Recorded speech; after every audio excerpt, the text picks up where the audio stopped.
Reacciones alérgicas a genobióticos. Integrantes: González Fidencio Laura Alejandra, Gutiérrez Villeda Guadalupe y Hernández Sedano Fernanda. Un genobiótico es toda sustancia extraña al ser viviente que incluye sustancias benignas o dañinas y excluye vitaminas y hormonas. Las alergias son respuestas adversas mediadas por el sistema inmunológico, que se producen con la exposición a un genobiótico o uno de sus metabolitos y está ausente cuando se evita. Las reacciones alérgicas pueden clasificarse como inmediatas o retardadas según el tiempo que tardan en aparecer los signos o síntomas, siendo las inmediatas, por lo general, mediadas por IgE y las retardadas por células T. Una reacción alérgica se produce cuando el alérgeno es presentado a las células Th2 por las células presentadoras de antígeno.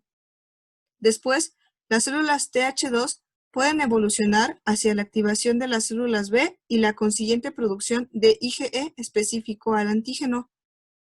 Entonces, cuando hay una reexposición al mismo antígeno, se produce una respuesta de hipersensibilidad tipo 1 y alergia mediada por IgE.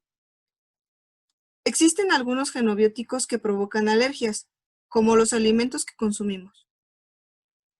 En los niños, la leche de vaca, el huevo, el maní, la soya, las nueces, el pescado, los mariscos y el trigo representan el 85% de todas las alergias alimentarias.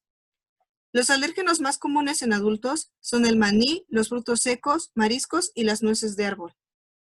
Los síntomas de la alergia incluyen afectación de la piel y o mucosas, tales como urticaria, picazón, enrojecimiento e hinchazón de labios o lengua, compromiso respiratorio, presión arterial reducida y síntomas gastrointestinales persistentes.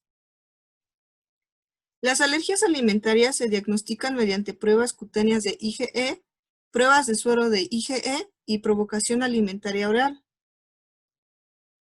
Existen también los alérgenos aéreos. Entre los más comunes están los ácaros del polvo doméstico, el medio ambiente, los granos de polen y los alérgenos procedentes de los animales.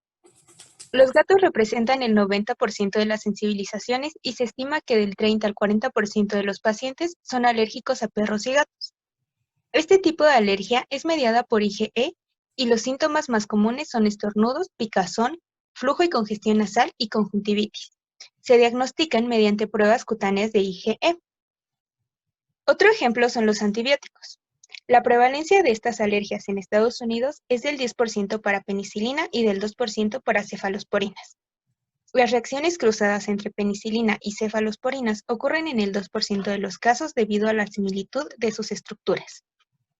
Los síntomas de reacciones mediadas por IgE son choque anafiláctico, angioedema, urticaria, broncoespasmo y rinitis. La prevalencia de los síntomas depende del antibiótico y se presentan dentro de las primeras 1 a 6 horas. Las reacciones mediadas por células T son menos comunes y provocan pustulosis exantemática generalizada. A partir del historial clínico y los síntomas, se determina el tipo de prueba que se realiza. Para pacientes con riesgo moderado, se realizan pruebas cutáneas. En el caso de la penicilina, se utiliza penicilil polilicina, penicilina G, histamina como control positivo y solución salina como control negativo.